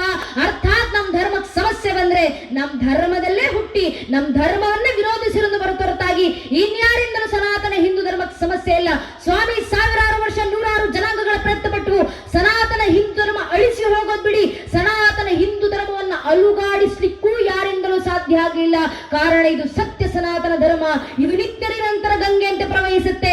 ಆ ಸೃಷ್ಟಿ ಆಜ್ಞೆಯಲ್ಲಿ ತಾಯಿ ಶಾರದೆ ಪ್ರಥಮ ವೀಣ ಜಯಂಕಾರ ಓಂಕಾರವಾಗಿ ಹೊರಬಂದು ಶಿವನ ಢಮರುಗಳಿಂದ ವ್ಯಾಕರಣದ ಸ್ವರೂಪವನ್ನು ಪಡೆದು ವೇದಗಳಾಗಿ ಮಾರುಗೊಂಡು ರಕ್ತದ ಧಮನಿಗಳಲ್ಲೂ ಸಂಸ್ಕಾರದಂತೆ ಸಂಚರಿಸಿ ನಮಗೆ ಗೊತ್ತೋ ಗೊತ್ತಿಲ್ಲದೆಯೋ ತಲೆಮಾರಿನ ತಲೆಮಾರಿಗೆ ಪೀಳಿಗೆಯಿಂದ ಪೀಳಿಗೆಗೆ ಜನಾಂಗದಿಂದ ಜನಾಂಗಕ್ಕೆ ಸಂಸ್ಕೃತಿ ರೂಪದಲ್ಲಿ ಹರಿದು ಬರುತ್ತಾ ಸಾಧು ಸಂತ ಋಷಿ ಮುನಿಗಳ ಜಗದ್ಗುರುಗಳ ಮಡಿಲಿನಲ್ಲಿ ಸಂರಕ್ಷಣೆಗೊಂಡು ಕ್ಷತ್ರಿಯತರ ಕ್ಷಾತ್ರಜೀಸಿನ ಘಟಕಗಳಿಂದ ಗಡಿ ಭಾಗದಲ್ಲಿ ಸಂರಕ್ಷಿಸಲ್ಪಟ್ಟು ತನ್ನ ಮೇಲೆ ದಾಳಿ ಮಾಡಿದಂತ ದಾಳಿಕೋರ ಜನಾಂಗಗಳನ್ನು ತಾನೇ ಜೀರ್ಣಿಸಿಕೊಂಡು ಆ ಜಠರಾಗ್ನಿಯನ್ನೇ ಜ್ಞಾನಾಗ್ನಿ ಸ್ವರೂಪದಲ್ಲಿ ಹೊರಹೊಮ್ಮಿ ಇಡೀ ಜಗತ್ತನ್ನು ಬೆಳಗ್ತಿರುವಂತಹ ಅಗ್ನಿಯಷ್ಟು ಪವಿತ್ರವಾಗಿ ಗಾಳಿಯಂತೆ ಎಲ್ಲೆಡೆ ಸ್ಥಿತವಾಗಿ ಹಿಂದೂ ಮಹಾಸಾಗರದಂತೆ ಭಾರ್ಗರಿತ ಜಗತ್ತಿನ ಮುಂದೆ ಜ್ಞಾನ ಭಾಸ್ಕರನಂತೆ ನಿಂತು ತನ್ನ ಜ್ಞಾನದ ಉಷಕಿರಣಗಳಿಂದ ಇಡೀ ಮನುಕುಲವನ್ನು ಪ್ರಜ್ವಲಿಸ್ತಾ ನಿಂತಿರುವಂತ ಏಕೈಕ ಜೀವಂತ ಪ್ರಾಚೀನ ಧರ್ಮ ಅಂತ ಜಗತ್ತಿನಲ್ಲಿ ಯಾವುದಾದ್ರೂ ಇದ್ರೆ ಅದು ನಮ್ಮ ಸನಾತನ ಹಿಂದೂ ಧರ್ಮ ಮಾತ್ರ. ನಮಗಿರುವಂತ ಚರಿತ್ರೆ ಇದು, ನಮ್ಮ ಹಿರಿಮೆ ಇದು, ನಮ್ಮ ಪರಿಚಯ ಇದು. ಇಂಥ ಧರ್ಮ ರಕ್ಷಣೆಗೆ ನಾವು ನೀವುಗಳು ಜಾಗೃತರಾದ್ರೆ ಸಾಕು. ಅದು ಬಿಟ್ಟು ಹಿಂದೂ ಪೋಷಕರು ದೇಶ ಧರ್ಮ ಕಟ್ಕೊಂಡು ನನಗೇನು ನನ್ನ ಮಕ್ಕಳಿಗೇನು ಧರ್ಮದ ಕೆಲಸ ಸಂಘಟನೆ ಕಾರ್ಯಕರ್ತರು ಮಾಡ್ಕೊಳ್ತಾರೆ, ದೇಶದ ಕೆಲಸ ಮತ್ತಾರು ಮಾಡ್ಕೊಳ್ತಾರೆ, ನಾನು ಮಣ್ಣಲ್ಲಿ ನಾನು ಸುಖವಾಗಿದ್ದೀನಲ್ಲಪ್ಪ ಅನ್ನೋ ಆಲೋಚನೆಯಲ್ಲಿ ಹಿಂದೂ ಸಮಾಜ ಇದ್ರೆ ನಾನು ಏನು ಹೇಳುವಂತ ಅವಶ್ಯಕತೆ ಇಲ್ಲ. ಚರಿತ್ರೆ ಟೆಕ್ಸ್ಟ್ ಬುಕ್ ಎಕ್ಸಾಂಪಲ್ಸ್ಗಳನ್ನು ನಮಗೆ ನೀಡುತ್ತಾ ಬಂದಿದೆ. ಮಕ್ಕಳಿಗೆ ಶಿಕ್ಷಣ ಕೊಡಿಸಿದ್ದೀವಿ ಸಾಕು, ಆಸ್ತಿ ಅಂತಸ್ತು ಮಾಡಿಕ್ಕಿದ್ದೀವಿ ಸಾಕು. ಜಗತ್ತಲ್ಲಿ ಯಾವ ಮೂಲೆಗೆ ಹೋಗಬೇಕಾದ್ರೂ ಬದುಕೊಳ್ತಾರೆ. ದೇಶ ಧರ್ಮ ಕಟ್ಕೊಂಡು ನಮ್ಮ ಮಕ್ಕಳಿಗೆ ಹಿಂದೂ ಪೋಷಕರ ಪ್ರಶ್ನೆ ಇದೆಯಲ್ಲ, ಇತಿಹಾಸ ತೋರಿಸ್ತಿದೆ 80 ವರ್ಷಗಳ ಹಿಂದೆ ರಂಗೂನ್ನಲ್ಲಿದ್ದಂತ ಅತ್ಯಂತ ವಿದ್ಯಾವಂತ ಅತ್ಯಂತ ಶ್ರೀಮಂತ ಸಮಾಜ ಯಾರ್ದು? ಹಿಂದೂಗಳದಲ್ವಾ? ಎಲ್ಲಿ ಹೋದ್ರು ಅಲ್ಲಿನ ಹಿಂದೂಗಳು? ಎಲ್ಲೋದ್ರು ಹಿಂದೂ ಸಿಂಧಿಗಳು? ಎಲ್ಲೋದ್ರು ಅಲ್ಲಿದ್ದಂತ ಹಿಂದೂ ಪಂಜಾಬಿಗಳು? 78 ವರ್ಷದ ಹಿಂದೆ ಪಾಕಿಸ್ತಾನದ ಲಾಹೋರ್ನಲ್ಲಿದ್ದಂತ ಅತ್ಯಂತ ವಿದ್ಯಾವಂತ ಅತ್ಯಂತ ಶ್ರೀಮಂತ ಸಮಾಜ ಯಾರ್ದು? ಹಿಂದೂಗಳದಲ್ವಾ? ಅಲ್ಲಿದ್ದಂತ ಹಿಂದೂಗಳು ಎಲ್ಲಿಗೆ ಹೋದ್ರು? 40 ವರ್ಷಗಳ ಹಿಂದೆ ಬಾಂಗ್ಲಾದೇಶದಲ್ಲಿದ್ದಂತ ಅತ್ಯಂತ ವಿದ್ಯಾವಂತ ಅತ್ಯಂತ ಶ್ರೀಮಂತ ಸಮಾಜ ಯಾರ್ದು? ಹಿಂದೂಗಳದಲ್ವಾ? ಅಲ್ಲಿದ್ದಂತ ಹಿಂದೂಗಳು ಏನಾದ್ರು? 35 ವರ್ಷಗಳ ಹಿಂದೆ ಕಾಶ್ಮೀರದಲ್ಲಿದ್ದಂತ ಅತ್ಯಂತ ವಿದ್ಯಾವಂತ ಅತ್ಯಂತ ಶ್ರೀಮಂತ ಸಮಾಜ ಯಾರ್ದು? ಹಿಂದೂಗಳದಲ್ವಾ? ಅಲ್ಲಿದ್ದ ಹಿಂದೂಗಳು ಏನಾದ್ರು? ಕಾಶ್ಮೀರದ ಹಿಂದೂಗಳ ಶಿಕ್ಷಣ ಕಡಿಮೆ ಆಯ್ತಾ? ಕಾಶ್ಮೀರದ ಹಿಂದೂಗಳಿಗೆ ಪಾಂಡಿತ್ಯ ಕಡಿಮೆ ಆಯ್ತಾ? ಕಾಶ್ಮೀರದ ಹಿಂದೂಗಳ ಅಕ್ಷರ ಜ್ಞಾನ ಕಡಿಮೆ ಆಯ್ತಾ? ಕಶ್ಯಪರ ಕಾಶ್ಮೀರ ಸ್ವಾಮಿ, ಅದು ಇಡೀ ಸನಾತನ ಹಿಂದೂ ಧರ್ಮದ ಜ್ಞಾನಕ್ಕೆ ಶಿಖರಪುಂಜವಾಗಿ ಬೆಳಗ್ತಿದ್ದಂತ ಕಾಶ್ಮೀರ ಅದು. ಕಾಶ್ಮೀರದ ಹಿಂದೂಗಳಿಗೆ ಪಾಂಡಿತ್ಯ ಕಡಿಮೆ ಆಗಲಿಲ್ಲ, ಕಾಶ್ಮೀರದ ಹಿಂದೂಗಳಿಗೆ ಅಕ್ಷರ ಜ್ಞಾನ ಕಡಿಮೆ ಆಗಲಿಲ್ಲ, ಕಾಶ್ಮೀರದ ಹಿಂದೂಗಳಿಗೆ ವಿದ್ಯುತ್ ಕಡಿಮೆ ಆಗಲಿಲ್ಲ, ಅವ್ರಿಗೆ ಆಸ್ತಿ ಅಂತಸ್ತು ಕಡಿಮೆ ಆಯ್ತಾ? ಶತಮಾನಗಳಿಂದ ಅವರ ಪೂರ್ವಿಕರು ಮಾಡಿಟ್ಟಂತ ಆಸ್ತಿ ಅಂತಸ್ತಿನ ಸುಖ ಸುಪ್ಪತಿಗಳ ಅನುಭವಿಸಿ ಬಂದಂತ ಹಿಂದೂಗಳವರಲ್ಲ. ಹಾಗಾದ್ರೆ ಕಾಶ್ಮೀರದ ಹಿಂದೂಗಳ ಕೊರತೆ ಆದದ್ದೇನು? ಎರಡೇ, ಒಂದು ಧರ್ಮ ಜಾಗೃತಿ, ಮತ್ತೊಂದು ಧರ್ಮ ಸಂಘಟನೆ. ಈ ಎರಡರ ಕೊರತೆ ಆದ್ದರಿಂದ ಕಾಶ್ಮೀರದ ಹಿಂದೂಗಳ ಪರಿಸ್ಥಿತಿ ನಮ್ಮದೇ ದೇಶದಲ್ಲಿ ಏನಾಗಿದೆ ಜೀವಂತ ಸಾಕ್ಷಿಯಾಗಿ ನಾವೇ ನೋಡುತ್ತಿದ್ದೀವಿ. ಇದೇ ಆಲೋಚನೆ, ದೇಶ ಧರ್ಮ ಕಟ್ಕೊಂಡು ನನಗೇನು, ನನ್ನ ಮನೆ, ನನ್ನ ಮಕ್ಕಳು ಸುರಕ್ಷಿತವಾಗಿರಬೇಕು, ಮೊಮ್ಮಕ್ಕಳು ಸುರಕ್ಷಿತವಾಗಿರಬೇಕಾ, ನನ್ನ ಮನೆ ಸುರಕ್ಷಿತವಾಗಿರಬೇಕು, ನನ್ನ ಮನೆ ಸುರಕ್ಷಿತವಾಗಿರಬೇಕಾ, ನನ್ನ ಮನೆ ಇರೋ ಗಲ್ಲಿ ಸುರಕ್ಷಿತವಾಗಿರಬೇಕು, ನನ್ನ ಗಲ್ಲಿ ಸುರಕ್ಷಿತವಾಗಿರಬೇಕು, ನನ್ನ ತಾಲೂಕು ಸುರಕ್ಷಿತವಾಗಿರಬೇಕು, ನನ್ನ ತಾಲೂಕು ಸುರಕ್ಷಿತವಾಗಿರಬೇಕಾ, ನನ್ನ ಜಿಲ್ಲೆ ಸುರಕ್ಷಿತವಾಗಿರಬೇಕು, ನನ್ನ ಜಿಲ್ಲೆ ಸುರಕ್ಷಿತವಾಗಿರಬೇಕಾ, ನನ್ನ ರಾಜ್ಯ ಸುರಕ್ಷಿತವಾಗಿರಬೇಕು, ನನ್ನ ರಾಜ್ಯ ಸುರಕ್ಷಿತವಾಗಿರಬೇಕಾ, ನನ್ನ ದೇಶ ಸುರಕ್ಷಿತವಾಗಿರಬೇಕು, ನನ್ನ ಭಾರತ ದೇಶ ಸುರಕ್ಷಿತವಾಗಿರಬೇಕಾ, ಭಾರತ ದೇಶದ ಮೂಲ ಅಸ್ಮಿತೆ ಮತ್ತು ಅಸ್ತಿತ್ವವಾಗಿರುವಂತ ಸನಾತನ ಹಿಂದೂ ಧರ್ಮದ ಸಂರಕ್ಷಣೆ ಆದಾಗ ಮಾತ್ರ ಇವೆಲ್ಲವೂ ರಕ್ಷಣೆ ಆಗ್ಲಿಕ್ಕೆ ಸಾಧ್ಯ. ಇದನ್ನೇ ಶಾಸ್ತ್ರಕಾರರು ಹೇಳಿದ್ದು. ಅಖಂಡ ಮಂಡಲಾಕಾರ, ಅಖಂಡ ಮಂಡಲದಲ್ಲಿ ನಾನು ನೀವು ಒಂದೊಂದು ಬಿಂದುಗಳಷ್ಟೇ. ನಮ್ಮ ಸಂರಕ್ಷಣೆ ಆಗಬೇಕಾ? ರಾಷ್ಟ್ರ ಧರ್ಮ ಎಂಬ ಅಖಂಡ ಮಂಡಲದ ಸಂರಕ್ಷಣೆ ಆಗಬೇಕು. ಆ ಸಂರಕ್ಷಣೆಗೆ ನಮ್ಮ ಕೈಲಾಗುವಂತ ಕೊಡುಗೆಯನ್ನು ನಾವು ಸಲ್ಲಿಸೋಣ. ಸ್ವಾರ್ಥಕ್ಕೋಸ್ಕರ, ನಮ್ಮ ಮನೆಯ ಸಂರಕ್ಷಣೆಗೋಸ್ಕರ, ನಮ್ಮ ಮಕ್ಕಳ ಸಂರಕ್ಷಣೆಗೋಸ್ಕರ ಯಾಕೆ ನಾವು ಜಾಗೃತರಾಗಬೇಕು, ರಾಷ್ಟ್ರ ರಕ್ಷಣೆ ಆಗಬೇಕು? ಒಂದೇ ಒಂದು ಕಾರಣ, ಜಗತ್ನಲ್ಲಿರುವಂತ 200 ಕೋಟಿ ಕ್ರೈಸ್ತರು ಬಹುಸಂಖ್ಯಾತರಿರುವಂತ 125 ದೇಶಗಳಿದ್ದಾವೆ. 170 ಕೋಟಿ ಶಿಯಾ ಸುನ್ನಿಗಳು ಬಹುಸಂಖ್ಯಾತರಿರುವಂತ 60 ದೇಶಗಳಿದ್ದಾವೆ. 40 ಕೋಟಿ ಶಿಯಾಗಳು ಬಹುಸಂಖ್ಯಾತರಿರುವಂತ 4 ದೇಶಗಳಿದ್ದಾವೆ. 60 ಕೋಟಿ ಬೌದ್ಧರು ಬಹುಸಂಖ್ಯಾತರಿರುವಂತ 6 ದೇಶಗಳಿದ್ದಾವೆ. ಅಷ್ಟೇ ಯಾಕೆ, ಜಗತ್ನಲ್ಲಿರುವಂತ ಒಂದೇ 1 ಕೋಟಿ ಜನಸಂಖ್ಯೆ ಯಹೂದಿಗಳು ಬಹುಸಂಖ್ಯಾತರಿರುವಂತ ಅವರದ್ದೇ ಒಂದು ದೇಶ ಇದೆ, ಇಸ್ರೇಲ್. ಆದ್ರೆ ಜಗತ್ನಲ್ಲಿರುವಂತ 100 ಕೋಟಿ ಹಿಂದೂಗಳಿಗಿರೋದು ಒಂದೇ ಒಂದು ದೇಶ, ಅದು ನನ್ನ ದೇಶ ಭಾರತ ಮಾತ್ರ. ಅರ್ಥಾತ್ ಭಾರತ ಬಿಟ್ಟು ನಮಗೆ ಬೇರೆ ನೆಲೆ ಇಲ್ಲ. ನಮ್ಮ ಸಂರಕ್ಷಣೆ ಆಗಬೇಕಾ? ರಾಷ್ಟ್ರ ಧರ್ಮನಿಷ್ಠತೆಯೊಂದಿಗೆ ನಡೆಯುವಂತ ಕೆಲಸವನ್ನ ಹಿಂದೂಗಳು ಮಾಡಬೇಕು. ಆ ಕೆಲಸ ನಾವು ಮಾಡೋದಲ್ಲ, ಮನೆ ಮಕ್ಕಳಿಗೆ ತಲುಪಿಸಬೇಕು. ಇವತ್ತು ಧಾರ್ಮಿಕ ಸಭೆ ಕಾರ್ಯಕ್ರಮ ಆಯೋಜನೆ ಮಾಡಿದ್ದೀವಿ. ಧರ್ಮ ಜಾಗೃತಿ ಸಭೆ ಯಾರಿಗೋಸ್ಕರ ಆಯೋಜನೆ ಮಾಡಿರುವಂತ ಕಾರ್ಯಕ್ರಮ ಇದು? ನನಗೋಸ್ಕರವೂ ಅಲ್ಲ, ನಿಮಗೋಸ್ಕರವೂ ಅಲ್ಲ, ನಿಮ್ಮ ಜೊತೆಗೆ ಕರ್ಕೊಂಡು ಬಂದು ಕೂರಿಸಿದ್ದಿರಲ್ಲ 6-7 ವರ್ಷದ ಪುಟ್ಟ ಮಕ್ಕಳು, ಆ ಮಕ್ಕಳಿಗೋಸ್ಕರ ಮಾಡ್ತಿರುವಂತ ಕಾರ್ಯಕ್ರಮ ಇದು. ಆ ತಲೆಮಾರಿಗೋಸ್ಕರ ಮಾಡ್ತಿರುವಂತ ಧರ್ಮದ ಕೆಲಸ ಇದು. ಆ ಪೀಳಿಗೆಗೋಸ್ಕರ ಮಾಡ್ತಿರುವಂತ ಧರ್ಮದ ಕಾರ್ಯ ಇದು. ಜಾಗೃತವಾದ್ರೆ ಆ ಪೀಳಿಗೆ ಮಕ್ಕಳು ಜಾಗೃತವಾಗಬೇಕು. ಯಾಕಂದ್ರೆ ವೈಚಾರಿಕ ದಾಳಿ ಆದ್ರೆ ಆಗೋದು ಆ ವಯಸ್ಸಿನ ಮಕ್ಕಳ ಮೇಲೆ. ಯಾವ ಮಟ್ಟದ ವೈಚಾರಿಕ ದಾಳಿ ಆಗುತ್ತಂದ್ರೆ, ನಮ್ಮ ತಂದೆ ನನಗೆ ಹೇಳಿದಂತ ಅವರ ಖುದ್ದು ಅನುಭವದ ಮಾತು. ನಮ್ಮ ತಂದೆ ರಿಕ್ಷಾ ಡ್ರೈವರ್, ಆಟೋ ಚಾಲಕರು. ನಮ್ಮಪ್ಪ ಇವತ್ತಿಗೂ ಬೆಂಗಳೂರಿನಲ್ಲಿ ವೃತ್ತಿಯಿಂದ ಆಟೋ ಓಡಿಸ್ತಾರೆ. ನಮ್ಮ ಅಪ್ಪ ನನಗೆ ಹೇಳಿದಂತ ಅವರ ಅನುಭವದ ಮಾತು, ಬೆಂಗಳೂರಿನಲ್ಲಿ ಕಾಲೇಜ್ ಹೋಗುವಂತ ಮಕ್ಕಳು ಹಣೆಗೆ ಕುಂಕುಮ ವಿಭೂತಿ ಹಚ್ಕೊಂಡು ಆಟೋ ಹತ್ತುತ್ತಾರೆ. ಆಟೋ ಹಿಡಿದು ಕಾಲೇಜ್ ಒಳಗೆ ಹೋಗೋಕ್ಕೂ ಮುಂಚೆ ಹಣೆನಲ್ಲಿರುವಂತ ಕುಂಕುಮ ವಿಭೂತಿ ಅಳಿಸ್ಕೊಂಡು ಆನಂತರ ಕಾಲೇಜ್ ಕ್ಯಾಂಪಸ್ ಒಳಗೆ ಕಾಲಿಡ್ತಾರೆ. ಯಾಕೆ? ನಮ್ಮದೇ ಮನೆ ಹಿಂದೂ ಮಕ್ಕಳಲ್ವಾ? ನಮ್ಮ ಮನೆಯ ಹಿಂದೂ ಮಕ್ಕಳಿಗೆ ಹಣೆ ಮೇಲೆ ಧಾರ್ಮಿಕ ಸಂಕೇತ ಧರಿಸಿ ಓಡಾಡ್ಲಿಕ್ಕೆ ಇವತ್ತು ಕೀಳಿರಿಮೆ. ನಮ್ಮ ಮನೆ ಮಕ್ಕಳಿಗೆ ನಾನೊಬ್ಬ ಹಿಂದೂ ಅಂತ ಸಾರಿ ಹೇಳ್ಕೊಳ್ಳಿಕ್ಕೆ ಇನ್ಫೀರಿಯಾರಿಟಿ ಕಾಂಪ್ಲೆಕ್ಸ್. ಯಾಕಂದ್ರೆ ಆ ಮಕ್ಕಳ ಮೇಲೆ ವೈಚಾರಿಕ ದಾಳಿ ಆಗ್ತಿದ್ದಾವೆ. ನಮ್ಮ ಮಕ್ಕಳಿಗೆ ಪ್ರಶ್ನೆ ಮಾಡ್ತಾರೆ, ನೀವು ಗಣೇಶನ ಪೂಜೆ ಮಾಡ್ತೀರಾ? ನಿಮ್ಮ ಗಣೇಶನಿಗೆ ಏನಕ್ಕೆ ಆನೆ ಮುಖ? ನೀವು ಹನುಮಂತರನ್ನ ಪೂಜಿಸ್ತೀರಾ? ಹನುಮಂತನಿಗೆ ಏನಕ್ಕೆ ಕಪಿ ಮುಖ? ಹನುಮಂತ ರಾಮ ಭಕ್ತ ಅಂತ ಕರಿತೀರಾ? ಶ್ರೀರಾಮಚಂದ್ರ ಇಲ್ಲಿ ಹುಟ್ಟಿದ್ರೊಳಗೂ ನಿಮ್ಮ ಹತ್ರ ಏನು ಸಾಕ್ಷಿ ಇದೆ? ಪ್ರಶ್ನೆ ಮಾಡ್ತಾರೆ. ಮುಂದೊಂದು ದಿನ ಈ ಪ್ರಶ್ನೆಗಳು ನಮ್ಮನೆ ಬಾಗಿಲವರೆಗೂ ಬಂದು ನಿಂತಾಗ ಮನೆಯ ಮಕ್ಕಳಲ್ಲಿ ಯಾವ ಮಟ್ಟದ ವೈಚಾರಿಕ ಜಾಗೃತಿ ತುಂಬಿರಬೇಕಂದ್ರೆ, ಒಂದೊಂದು ಹಿಂದೂ ಮನೆಯ ಮಗು ಎದೆ ಒಬ್ಬಿಸ್ಕೊಡದೆ ತಟ್ಕೊಂಡು ಉತ್ತರ ಕೊಡಬೇಕು. ಪ್ರಭು ಶ್ರೀರಾಮಚಂದ್ರರ ಅಸ್ತಿತ್ವಕ್ಕೆ ಮಾತ್ರ ಅಲ್ಲಪ್ಪ, ಬೇಕಾದ್ರೆ ಇಡೀ ಶ್ರೀರಾಮಚಂದ್ರರ ವಂಶವೃಕ್ಷದ ಅಸ್ತಿತ್ವಕ್ಕೆ ನಾನು ಸಾಕ್ಷಿಯನ್ನು ಕೊಡಬಲ್ಲೆ. ನಮ್ಮ ಮಕ್ಕಳ ಬಾಯಿಂದ ಬರಬೇಕಾದ ಉತ್ತರ. ಆ ತಾಯಿ ಜಗನ್ಮಾತೆ ಕೃಪಾಶೀರ್ವಾದಗಳಿಂದ, ಭಗವಂತನ ಆಶೀರ್ವಾದ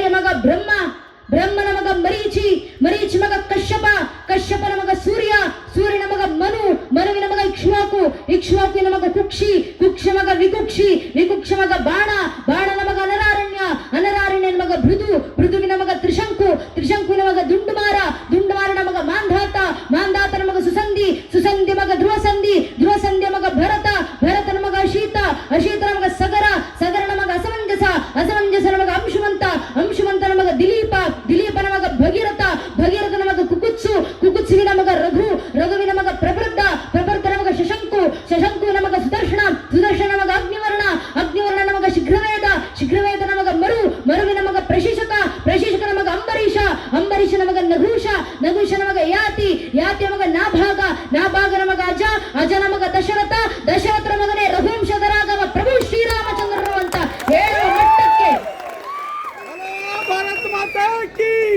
ಹೇಳುವ ಮಟ್ಟಕ್ಕೆ ಮನೆ ಮನೆಯ ಒಂದೊಂದು ಹಿಂದೂ ಮಗುವಿನಲ್ಲಿ ಇಷ್ಟು ವೈಚಾರಿಕ ಜಾಗೃತಿ ನಾವು ತುಂಬಿಸಿದ್ರೆ ಸಾಕು ನನ್ನ ನೆಚ್ಚಿನ ಬಂಧುಗಳೇ. ಧರ್ಮ ರಕ್ಷಣೆ ಆಯ್ತಂತರ್ಥ, ರಾಷ್ಟ್ರದ ಪರಂಪರೆ ಸುಭದ್ರವಾಯ್ತಂತರ್ಥ. ಇಷ್ಟೇ ನಮ್ಮ ಜವಾಬ್ದಾರಿ. ಜವಾಬ್ದಾರಿ ಪಾಲಿಸಲಿಕ್ಕೆ ನಮ್ಮ ಕೈಲಾಗುವಂತ ಕೊಡುಗೆ. ನೀವೀಗ ಮಾತಾಡ್ಲಿಕ್ಕಾಗುತ್ತಾ? ದಯವಿಟ್ಟು ಮಾತಾಡಿ, ಮನೆ ಮಕ್ಕಳ ಜೊತೆ ಮಾತಾಡಿ, ಕುಟುಂಬಸ್ಥರ ಜೊತೆ ಮಾತಾಡಿ, ಮನೆಯವ್ರ ಜೊತೆ ಮಾತಾಡಿ, ಧರ್ಮ ಜಾಗೃತಿ ಮೂಡಿಸಿ. ನಿಮಗೆ ಬರಲಿಕ್ಕಾಗುತ್ತಾ? ನೈಜ ಇತಿಹಾಸ ದಾಖಲಿಸಿ ಬರೆದು ಧರ್ಮ ಜಾಗೃತಿ ಮೂಡಿಸಿ. ಹಾಡ್ಲಿಕ್ಕಾಗುತ್ತಾ? ದೇಶಭಕ್ತಿ ಗೀತೆ ಹಾಡಿ, ವಚನಗಳನ್ನ ಹೇಳಿ, ದಾಸರ ಕೀರ್ತನೆಗಳನ್ನ ಹಾಡಿ, ಭಗವದ್ಗೀತೆ ಶ್ಲೋಕ ವೇದ ಮಂತ್ರಗಳನ್ನು ಪಠಿಸಿ ಧರ್ಮ ಜಾಗೃತಿಯನ್ನು ಮೂಡಿಸಿ. ಸಮಯ ಕೊಡ್ಲಿಕ್ಕಾಗುತ್ತಾ? ಬನ್ನಿ, ಧಾರ್ಮಿಕ ಸಭೆಯಲ್ಲಿ ಸೇರಿ ಇಲ್ಲಿ ಕೂತು ಧರ್ಮ ಜಾಗೃತಿಯನ್ನು ಮೂಡಿಸಿ. ಶ್ರಮ ಹಾಕ್ಲಿಕ್ಕಾಗುತ್ತಾ? ಕಾರ್ಯಕರ್ತರ ಜೊತೆ ಕೈ ಜೋಡಿಸಿ ಧರ್ಮಕ್ಕೋಸ್ಕರ ಶ್ರಮವನ್ನಾಕಿ ಧರ್ಮ ಜಾಗೃತಿ ಮೂಡಿಸಿ. ಹಣ ಕೊಡ್ಲಿಕ್ಕಾಗುತ್ತಾ? ಊರಿನ ದೇವಸ್ಥಾನ ಮಠ ಮಂದಿರಗಳಿಗೆ ಆರ್ಥಿಕ ಸಹಾಯವನ್ನ ಮಾಡಿ ಧರ್ಮ ಜಾಗೃತಿಯನ್ನು ಮೂಡಿಸಿ. ಯಾವುದೂ ಆಗ್ಲಿಲ್ವಾ? ಕನಿಷ್ಠ ಪಕ್ಷ ನಿಂತು ದೇಶ ಧರ್ಮದ ಪರವಾಗಿ ಒಂದು ಜೈಕಾರ ಹಾಕ್ಲಿಕ್ಕಾಗತ್ತಾ? ದೇಶ ಧರ್ಮದ ಪರವಾಗಿ ಒಂದು ಜೈಘೋಷ ಹಾಕಿ ಧರ್ಮ ಜಾಗೃತಿ ಮೂಡಿಸಿ. ಅದೂ ಆಗ್ಲಿಲ್ಲ ಅಂದ್ರೂ ಪರವಾಗಿಲ್ಲ, ಯಾರಾದ್ರೂ ನಿಂತು ದೇಶ ಧರ್ಮದ ಪರವಾಗಿ ಜೈಕಾರ ಹಾಕ್ತಿದ್ರೆ ಅವರ ಪಕ್ಕದಲ್ಲೋಗಿ ನಿಂತ್ಕೊಂಡು ಕೈ ಎತ್ತೋಣ ಸಾಕು. ನಾವು ದೇಶ ಧರ್ಮಕ್ಕೆ ಕೊಡುವಂತ ಕೊಡುಗೆ ಇಷ್ಟೇ. ಇಷ್ಟನ್ನು ಒಬ್ಬೊಬ್ಬ ಹಿಂದೂ ಮಾಡಿದ್ರೆ ಸಾಕು, ಒಬ್ಬೊಬ್ಬ ಹಿಂದೂ ಜನ್ಮಸಿದ್ಧ ಜವಾಬ್ದಾರಿ ಅಂತ ಪಾಲಿಸಿದ್ರೆ ಸಾಕು. ಧರ್ಮ ರಕ್ಷಣೆ ತನ್ನಿಂತಾನೇ ಆಗುತ್ತೆ. ಇಷ್ಟೇ ನಮ್ಮ ಜವಾಬ್ದಾರಿ. ಆ ಜವಾಬ್ದಾರಿ ಪಾಲಿಸೋಣ, ಮನೆಯ ಮಕ್ಕಳನ್ನ ಜಾಗೃತಗೊಳಿಸೋಣ, ಧರ್ಮದ ಹಾದಿನಲ್ಲಿ ಸಂಸ್ಕಾರ ಕೊಟ್ಟು ಬೆಳೆಸೋಣ, ನಡೆಸೋಣ. ತದ್ವಾರ ಧರ್ಮ ಸಂಘಟನೆಗೆ ಕಾರಣವಾಗೋಣ ಅಂತ ನಮ್ಮಲ್ಲಿ ಕೇಳ್ಕೊಳ್ತಾ, ನಂಗೆ 2 ಮಾತುಗಳನ್ನು ಆಡ್ಲಿಕ್ಕೆ ಅವಕಾಶ ಮಾಡಿಕೊಟ್ಟಂತ ಸಂಘಟನೆ ಎಲ್ಲ ಹಿರಿಯರಿಗೆ, ವಿಶೇಷವಾಗಿ ನಮ್ಮ ಕಾರ್ಯಕರ್ತ ಅಣ್ಣಂದಿರಿಗೆ, ಊರಿನಲ್ಲಿ ಒಂದು ಧಾರ್ಮಿಕ ಸಭೆ ಆಯೋಜನೆ ಮಾಡಬೇಕಂದ್ರೆ ವಾರಗಟ್ಲೆ, ತಿಂಗಳಗಟ್ಲೆ ಮನೆ ಬಿಟ್ಟು, ಊಟ ಬಿಟ್ಟು, ನಿದ್ದೆಗೆಟ್ಟು ಅವ್ರಿಗೇನ್ ಮನ್ನ ಕೆಲಸ ಇಲ್ಲ ಅಂತಲ್ಲ. ಮನೆಯಲ್ಲಿ 108 ಕೆಲಸ ಇದ್ರು ಮನೆ ಕೆಲಸ ಆಮೇಲೆ ಮೊದಲು ಧರ್ಮದ ಕೆಲಸ, ದೇಶದ ಕೆಲಸ, ಊರಿನ ಜನರ ಜಾಗೃತಿ ಕೆಲಸ, ದೇವಸ್ಥಾನದ ಕೆಲಸ ಆಗ್ಬೇಕಂತ ವೈಯಕ್ತಿಕ ಕೆಲಸ ಬದಿಗಿಟ್ಟು ಬಂದು ಧರ್ಮದ ಕೆಲಸ ಮಾಡ್ತಿರ್ತಾರೆ. ಮಧ್ಯರಾತ್ರಿ 12 ಗಂಟೆ, ಬೆಳಗಿನ ಜಾವ 2-6 ಗಂಟೆವರೆಗೂ ಊರು ತುಂಬಾ ಕೇಸರಿ ತೋರಣ, ಬಂಟಿಂಗ್ಸ್, ಬ್ಯಾನರ್ಗಳನ್ನ ಕಟ್ಕೊಂಡು ನಿಂತಿರ್ತಾರೆ. ತಮ್ಮ ಮನೆಯಲ್ಲಿ ಸಾವಿರ ಸಮಸ್ಯೆ ಬಂದ್ರು ಇನ್ನೊಬ್ಬರ ಮನೆ ಮುಂದೆ ಹೋಗಿ ನಿಂತು ಕೈ ಚಾಚ್ಲಿಕ್ಕೆ ಹೋಗಿರೋದಿಲ್ಲ ನಮ್ಮ ಕಾರ್ಯಕರ್ತ ಅಣ್ಣಂದಿರು. ಸ್ವಾಭಿಮಾನ ಅಂತದ್ದು. ನನ್ನ ಸಮಸ್ಯೆ ಬಂದ್ರೆ ನಾನೇ ನೋಡ್ಕೊಳ್ತೀನಿ ಅಂತ. ಆದ್ರೆ ಧರ್ಮದ ಕೆಲಸ ಅಂತ ಬಂದಾಗ ಪ್ರತಿಯೊಬ್ಬ ಹಿಂದುವಿನ ಮನೆಗಳ ಮುಂದೆ ನಿಂತು ಕೇಳ್ಕೊಂಡಿರ್ತಾರೆ, ಧರ್ಮದ ಕೆಲಸ ಮಾಡ್ತಿದ್ದೀವಣ್ಣ, ನಿಮ್ಮ ಕೈಲಾಗುವಂತ ಸಹಕಾರ ಮಾಡಿ. ಏನು ಮಾಡ್ಲಿಕ್ಕಾಗಿಲ್ಲ ಅಂದ್ರೂ ಪರವಾಗಿಲ್ಲ, ಕಾರ್ಯಕ್ರಮದಲ್ಲಿ ಬಂದು ಕೂರಿ ಸಾಕು, ಮನೆ ಮಕ್ಕಳ ಸಂಸ್ಕಾರ ತುಂಬಿಸಿ ಅಂತ ಕೇಳ್ಕೊಂಡಿರ್ತಾರೆ ನಮ್ಮ ಕಾರ್ಯಕರ್ತ ಅಣ್ಣಂದಿರು. ಅಷ್ಟು ನಿಸ್ವಾರ್ಥವಾಗಿ ಧರ್ಮಕ್ಕೋಸ್ಕರ ದುಡಿತಿರುವಂತ ನಮ್ಮ ಕಾರ್ಯಕರ್ತ ಅಣ್ಣಂದರಿಗೆ ನಾವು ಏನ್ ಗೌರವ ಸಲ್ಲಿಸ್ಲಿಕ್ಕೆ ಸಾಧ್ಯ? ಸೇರಿರುವಂತ ಸಾವಿರಾರು ಜನ ಹಿಂದೂ ಬಾಂಧವರಲ್ಲಿ ಕೈ ಮುಗಿದು ವಿನಂತಿ, ದಯವಿಟ್ಟು ಕಾರ್ಯಕ್ರಮ ಮುಗಿಸ್ಕೊಂಡು ವಾಪಸ್ ಹೋಗೋಕ್ಕೂ ಮುಂಚೆ ನಿಮ್ಮ ಸುತ್ತಮುತ್ತ ಹೆಗಲ ಮೇಲೆ ಕೇಸರಿ ಶೈಲಿ ಹಾಕೊಂಡು ನಿಂತಿರುವಂತ ನಮ್ಮ ಕಾರ್ಯಕರ್ತ ಅಣ್ಣಂದಿರಿದ್ದಾರೆ. ದಯವಿಟ್ಟು ಸಂಘಟನೆ ಕಾರ್ಯಕರ್ತ ಅಣ್ಣಂದಿರ ಹತ್ರ ಹಿರಿಯರು ಹೋಗಿ, ಹಿಂದೂ ಬಾಂಧವರು ಹೋಗಿ ಅವ್ರ ಹೆಗಲ್ ತಟ್ಟಿ, ನಿನ್ನ ಮನೆಯ ವೈಯಕ್ತಿಕ ಕೆಲಸ ಬದಿಗಿಟ್ಟು ಬಂದು ದೇಶ ಧರ್ಮದ ಕೆಲಸ ಮಾಡ್ತಿದ್ಯಲ್ಲಪ್ಪ, ನೀನು ನೋಡಿದ್ರೆ ಹೆಮ್ಮೆ ಅನಿಸುತ್ತೆ ಅಂತ ಆ ಕಾರ್ಯಕರ್ತ ಅಣ್ಣಂದ್ರೆ ಹೆಗಲ್ ತಟ್ಟಿ ಶಬಾಷ್ ಅಂತ ಹೇಳಿ ಹೋಗಿ ಸಾಕು. ನಮ್ಮ ಕಾರ್ಯಕರ್ತ ಅಣ್ಣಂದ್ರಿಗೆ ನಾವು ಕೊಡುವಂತ ಗೌರವ ಇದೇ ಶಾಸ್ತ್ರಕಾರರ ಮಾತು. ಇದೇ ಶಾಸ್ತ್ರಕಾರರ ಮಾತು. ಧರ್ಮೋ ರಕ್ಷತಿ ರಕ್ಷಿತಃ. ಯಾರು ಧರ್ಮ ರಕ್ಷಣೆ ಮಾಡ್ತಾರೋ ಅವರ ರಕ್ಷಣೆ ಮಾಡಲಿಕ್ಕೆ ಧರ್ಮವೇ ನಿಂತಿರುತ್ತೆ. ಆದ್ರಿಂದ ಧರ್ಮದ ಕೆಲಸ ಮಾಡ್ತಿರುವಂತ ನಮ್ಮೆಲ್ಲ ಕಾರ್ಯಕರ್ತ ಅಣ್ಣಂದ್ರೆ ಬೆನ್ನಿಗೆ ಬೆನ್ನೆಲುಬಾಗಿ ನಿಂತು ಅವರಿಗೆ ಬೆಂಬಲ ಸೂಚಿಸುವಂತ ಕರ್ತವ್ಯ ನಾವೆಲ್ಲ ಹಿಂದೂ ಬಾಂಧವರದು. ಆ ಕೆಲಸ ಜವಾಬ್ದಾರಿನ ಪಾಲಿಸೋಣ, ಕಾರ್ಯಕರ್ತ ಅಣ್ಣಂದರಿಗೆ ಬೆಂಬಲ ನೀಡೋಣ ಅಂತ ತಮ್ಮಲ್ಲಿ ಕೇಳ್ಕೊಳ್ತಾ, ಕಾರ್ಯಕ್ರಮವನ್ನು ಇಷ್ಟು ಅಚ್ಚುಕಟ್ಟಾಗಿ ಆಯೋಜನೆ ಮಾಡಲಿಕ್ಕೆ ನಿರಂತರ ಶ್ರಮ ವಹಿಸಿರುವಂತ ನೆಚ್ಚಿನ ಸಂಘಟನೆ ಕಾರ್ಯಕರ್ತ ಅಣ್ಣಂದರಿಗೆ ಶತ ನಮನಗಳನ್ನು ಸಲ್ಲಿಸ್ತಾ, ಗುರು ಮಹಾರಾಜು ಶಾರದಾ ಮಾತೆ ನನ್ನ ಕೈಲಿ ಆಡಿಸ್ತಂತ ಹೇಳಿಸ್ತಂತ 2 ಮಾತನ್ನ ಕೇಳಿಸ್ಕೊಂಡಂತ ಪರಮ ಪೂಜ್ಯನಿ ದಿವ್ಯತ್ರಿಯರಿಗೆ, ವಿದ್ವತ್ ಗಣ್ಯರಿಗೆ, ದೇಶಭಕ್ತ ಬಾಂಧವರಿಗೆ, ವಿಶೇಷವಾಗಿ ತಾವು ಬರೋದು ಅಷ್ಟೇ ಅಲ್ಲದೆ ಮನೆ ಮಕ್ಕಳನ್ನು ಕರ್ಕೊಂಡು ಬಂದು ಕಾರ್ಯಕ್ರಮದಲ್ಲಿ ಕೂರಿಸಿ ಕುಟುಂಬ ಸಮೇತರಾಗಿ ಕಾರ್ಯಕ್ರಮದಲ್ಲಿ ಭಾಗವಹಿಸಿ ಮನೆಗಳಲ್ಲಿ ಧರ್ಮ ಜಾಗೃತಿಯನ್ನು ಮೂಡಿಸ್ತಿರುವಂತ ಸಹಸ್ರಾರು ಸಂಖ್ಯೆ ತಾಯಿಂದರಿಗೆ, ಮಾತಾ ಭಗಿನಿಯರಿಗೆ ವಿಶೇಷವಾಗಿ ನಮನಗಳನ್ನು ಸಲ್ಲಿಸ್ತಾ, ಇಡೀ ಕಾರ್ಯಕ್ರಮದಲ್ಲಿ ನಮಗೆ ಸಾಕು. ಎಲ್ಲರೊಮ್ಮೆ ಜಯಕಾರ ಹಾಕ್ಬಿಡೋಣ. ಉಚ್ಚ ಕಂಠದಿಂದ ನನ್ನ ಜೊತೆ ಭಾರತ ಮಾತೆಗೆ ಜಯಘೋಷ ಹಾಕಿ. ಬಲ್ ಭಾರತ್ ಮಾತಾ ಕೀ, ಬಲ್ ಭಾರತ್ ಮಾತಾ ಕೀ, ವಂದೇ ಜೈ ಶ್ರೀರಾಮ್, ನಮಃ ಪಾರ್ವತಿ ಪತಯೇ ಹರ ಹರ. ಜೈ ಹಿಂದ್, ವಂದೇ ಮಾತರಂ. ಹರಿ ಓಂ ತತ್ ಸತ್. ಶ್ರೀರಾಮಕೃಷ್ಣ ಅರ್ಪಣಮಸ್ತು.